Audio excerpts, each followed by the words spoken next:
In previous videos, I have planned for and also shopped for all of my baking items, getting ready for today. Today, I'm going to be baking for Christmas. I am starting off with a family recipe, and it is animal cookies. These cookies resemble a sugar cookie, but they are nothing like a sugar cookie, so just keep that in mind if you make them. This recipe was handed down from my grandma, which is my mother's mother. They have a unique, delicious flavor, and on the top you put a buttercream frosting. You can buy buttercream frosting already made, or you can make your own buttercream frosting. To start off with, I have 3 eggs in my mixing bowl. And to that, I am adding 1 cup of sugar, 1 cup of softened butter. I use the, I can't believe it's not butter. I have tried this recipe with Crisco. It does not work with Crisco. It only works with sticks of, like, I can't believe it's not butter, or margarine, imperial, anything like that. A teaspoon of vanilla, teaspoon of baking soda, and 2 teaspoons of cream of tartar. I'm going to combine all these together. To this, I'm going to add 3 cups of flour. I am putting them in 1 cup measurements, and I'm going to mix and then do another cup until I reach the 3 cups. After the cookie dough is mixed together, you wrap it really well in plastic wrap. I'm gonna set this in the refrigerator.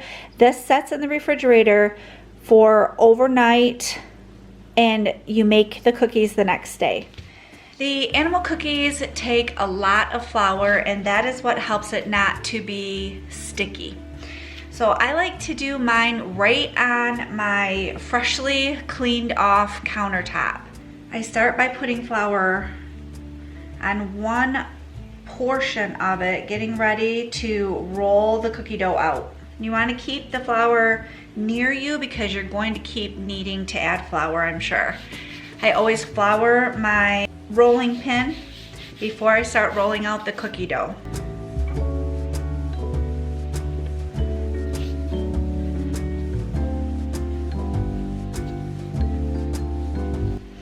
You roll this out, adding flour as you go to your rolling pin to the thickness that you want your cookies. If you find that the dough is sticking to your rolling pin while you are doing this, make sure you add more flour to your rolling pin, and that will take care of it. I'm gonna get a cookie sheet and I'm gonna put it next to it because I'm gonna start cutting out cookies, and then I'm gonna transfer them right onto the cookie sheet. You can use any kind of cookie cutter you desire, or what you think that maybe your children, grandchildren would like to decorate.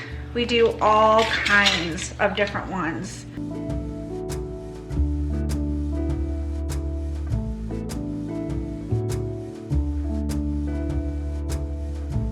I like to get my cookie cutters as close as I can to the next one. And then I'm going to get these completely cut through and put onto my cookie sheet. So I have the cookie dough on the cookie sheet.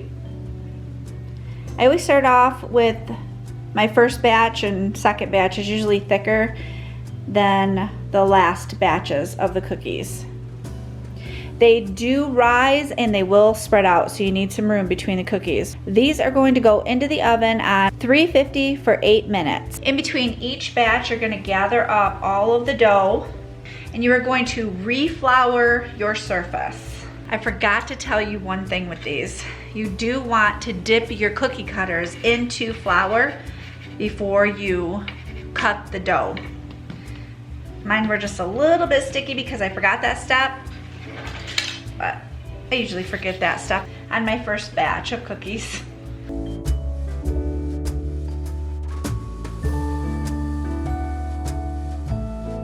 These cookies ended up taking about 10 minutes. When they start browning around the edges, that's when they're done. After they sit on the pan just for a couple of minutes to set up, I put them on cooling racks to finish cooling completely before we frost them and decorate them. Now I'm going to frost each cookie with buttercream frosting.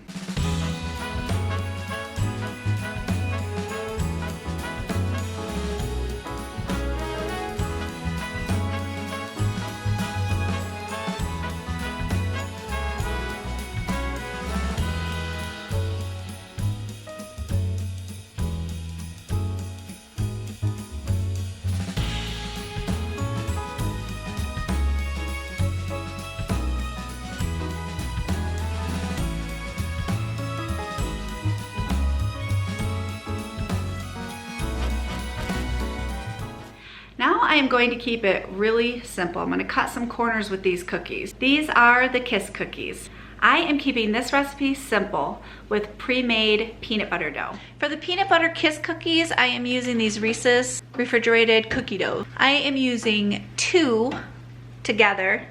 I'm gonna make those into a ball. I have a paper plate with some white sugar on it, and I roll it into the white sugar. Place it on a baking sheet that has nonstick aluminum foil. My oven is preheating to 350. All right, these are all set to go in the oven for 10 to 14 minutes.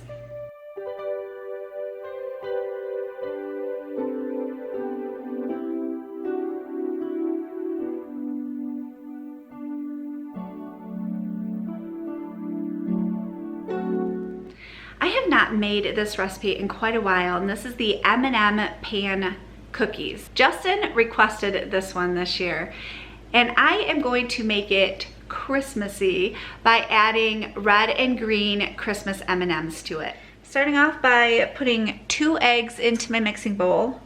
To that, I'm going to add a teaspoon of baking soda, teaspoon of vanilla, a cup of butter softened, 3/4 of a cup of brown sugar, 3/4 of a cup of white sugar,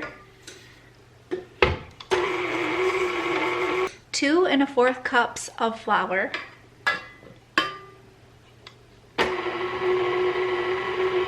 and a bag of plain M&Ms.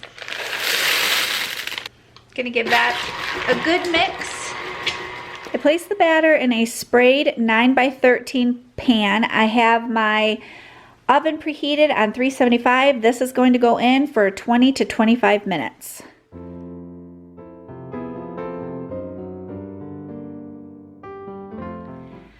Fudge is a favorite in my home. A very long time ago when the boys were little, I found this simple yet very delicious recipe called Festive Fudge. This is perfect for handing out as gifts, which is something that I did a while ago, and my brother-in-law loved it so much he asked me for the recipe. For the fudge, you need 3 cups chocolate chips.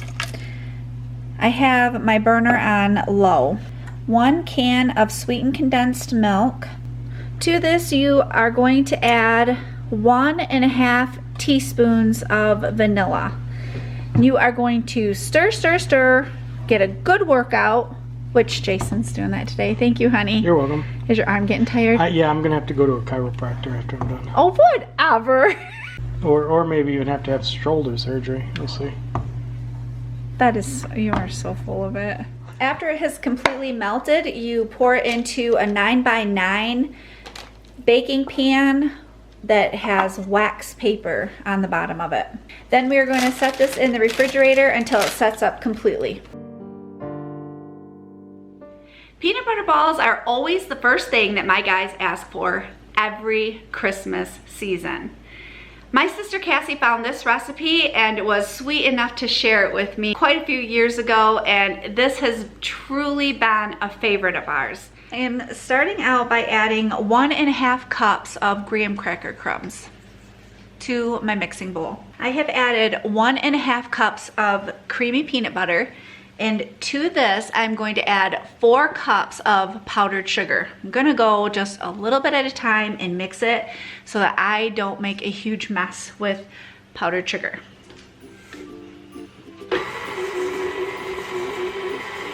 I'm adding a cup of, I can't believe it's not butter sticks.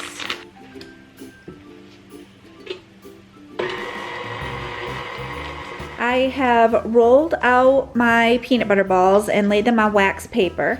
In a saucepan, I have 2 cups of chocolate chips with 1 tablespoon of Crisco. I'm gonna melt those together.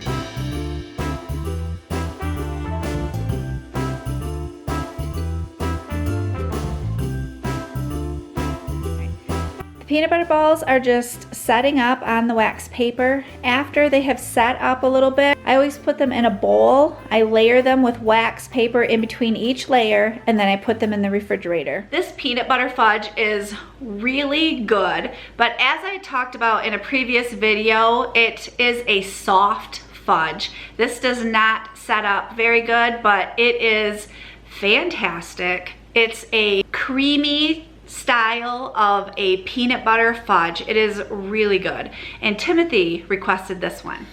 In a saucepan, we added a 1/2 cup of peanut butter. Into that, we're adding a can of sweetened condensed milk, letting that melt together on low. Now we're adding a teaspoon of vanilla. So stirring constantly to avoid any sticking to the bottom of your pan. We're going to heat this until it starts bubbling on a medium heat. We're putting it in a 9x9 cake pan lined with wax paper. We're gonna spread this out in the pan and then we're gonna put it in the refrigerator to set up. I will have all of these recipes linked below, so make sure that you get them and add them to your Christmas recipes. I hope you have a wonderful day and a very Merry Christmas.